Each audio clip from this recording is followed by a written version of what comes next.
Farage's resignation broke yesterday. This was one of the reactions. There it is, an emoji of a smiling face. That was from the party's only MP, Douglas Carswell. We can talk to Mr. Carswell right now. Very good morning to you. Thanks very much for joining us. Morning. Hi. So what does it mean, that smiling face? It means I'm optimistic and I send out lots of smileys on Twitter. I think I sent one out last night and early this morning too. Look, let's be clear. There are differences of opinion between Nigel and myself, but give him credit. For 20 years, he's ploughed a lonely furrow. He and others in UKIP have pushed consistently for a referendum. We've now had the referendum, and I think some credit and kudos where it's due. He's done an amazing job. OK, so what is the point of the party now, then? They've got UKIP has what it wanted. There's a cartel in Westminster. We see established parties led by people who have more in common with each other than with the people they're meant to represent. 7 out of 10 Labour MPs represent constituencies where the overwhelming majority want to leave the EU. It's indicative of the fact that politics is in the hands of a small class of professional politicians. UKIP is needed because it can come along as an alternative to break that cartel and to make sure that we actually are represented by people in Parliament who answer to the voters rather than to small cliques at the top of each party. So I want to sort of be clear, what will UKIP stand for then? Dispersing power outward and downward, not just taking it from Brussels and leaving it festering in Westminster, but dispersing power outward and downward within the United Kingdom.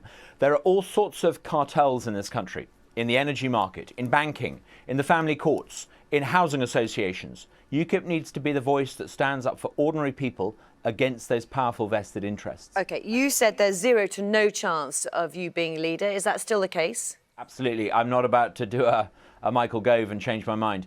I'm not going to be the leader of UKIP. I've got more than enough to be doing, representing my constituents and giving UKIP a voice in the House of Commons. I really do think it's important, however, that UKIP has a fair and open contest so that all of those people who could come along and contribute to UKIP and have something to offer as the leader of UKIP get a fair chance to have their say and stand for election. Nigel Farage has been known to stand down and then come back as leader of the party. Do you fear he could do that again? I think this time it's probably genuine, but you never know with Nigel. Sure, he resigned and unresigned.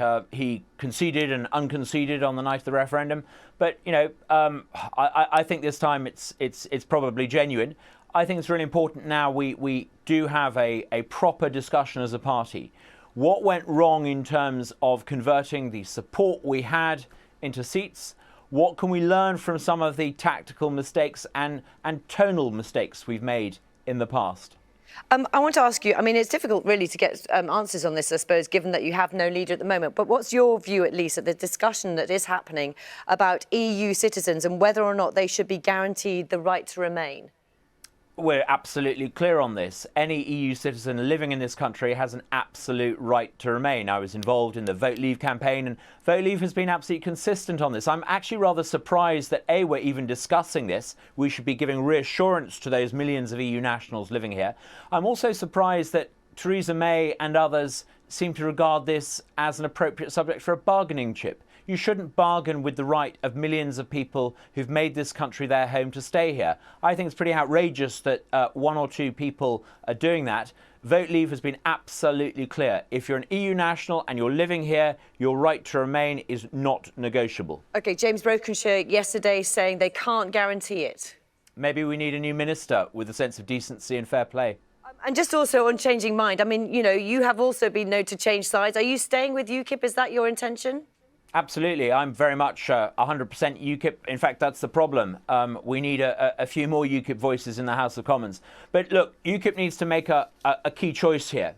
Is it going to retreat into angry narrow nativism, in which case, frankly, it doesn't have a future and I wouldn't have a future with it? Or is it going to broaden out and be an alternative to the cartel parties? To do that, we need a bit of sunshine, not just a few smileys in my timeline on Twitter.